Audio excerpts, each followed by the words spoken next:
वहीं दिल्ली सरकार ने वर्क फ्रॉम होम का फैसला वापस ले लिया। बुधवार और शनिवार को जो फैसला लिया गया था वर्क फ्रॉम होम का, उसे अब वापस ले लिया गया है। दिल्ली सरकार ने काम के समय में भी बदलाव किए हैं। सुबह अब 10 बजे से शाम 6:30 बजे तक की शिफ्ट होगी और दिल्ली नगर निगम का समय पहले जैसा ही रहेगा।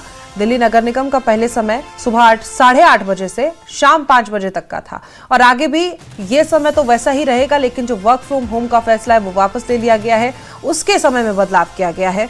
जो उसके समय में बदलाव किया गया है वो है सुबह 10 बजे से शाम 6:30 बजे तक अब आगे शिफ्ट रहने वाली है।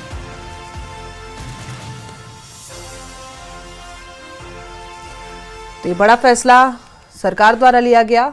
हालांकि जिस तरीके से पेट्रोल और डीजल के दाम बढ़ रहे थे और युद्ध की स्थिति भी लगातार बनी हुई थी, अब जैसे ही युद्ध विराम को लेकर खबरें फैल रही हैं और खबरें सामने आ रही हैं, उसी के मद्देनजर सरकार ने बड़ा फैसला लिया है। वर्क फ्रॉम होम का जो फैसला सरकार द्वारा लिया गया था उस फैसले को वापस ले लिया गया है। बुधवार और शनिवार ये 2 दिन थे, ये 2 दिन सरकार द्वारा तय किए गए थे कि इन दोनों दिन वर्क फ्रॉम होम होना है और अब ये सरकार द्वारा फैसला वापस ले लिया गया है।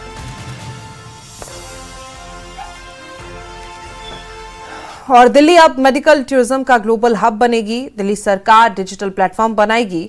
डिजिटल प्लेटफॉर्म पर मेडिकल सेवाएं भी मिलेगी, उनका लाभ भी उपलब्ध होगा। डिजिटल प्लेटफॉर्म का मरीजों को लाभ मिलने वाला है। दिल्ली अब मेडिकल टूरिज्म के क्षेत्र में दुनिया की बड़ी ताकत बनने की तैयारी में है और दिल्ली सरकार एक ऐसा आधुनिक डिजिटल प्लेटफॉर्म विकसित कर रही है जहां देश विदेश से आने वाले मरीजों को इलाज से जुड़ी हर सुविधा एक ही जगह पर प्राप्त होगी। इस प्लेटफॉर्म पर मरीज अपनी जरूरत के मुताबिक अस्पताल और डॉक्टर की जानकारी देख सकेंगे। ऑनलाइन अपॉइंटमेंट बुक कर पाएंगे, इलाज की पूरी प्रक्रिया को रियल टाइम में ट्रैक कर सकेंगे, डिस्चार्ज के बाद फॉलोअप ले सकेंगे, मेडिकल रिकॉर्ड और जरूरी सलाह जैसी सुविधाएं आसानी से मिलेंगी। इस पहल का मकसद इलाज की प्रक्रिया को ज्यादा पारदर्शी, आसान और तकनीक आधारित बनाना है ताकि विदेशी मरीजों का भरोसा और बढ़े और दिल्ली मेडिकल टूरिज्म का पसंदीदा केंद्र बन सके। बेहतर स्वास्थ्य सुविधाएं, आधुनिक तकनीक, विश्व स्तरीय चिकित्सा सेवाओं के दम पर दिल्ली अब सिर्फ देश ही नहीं बल्कि दुनिया भर के मरीजों के लिए एक भरोसेमंद हेल्थ केयर डेस्टिनेशन बनने की दिशा में तेजी से आगे बढ़ रही है।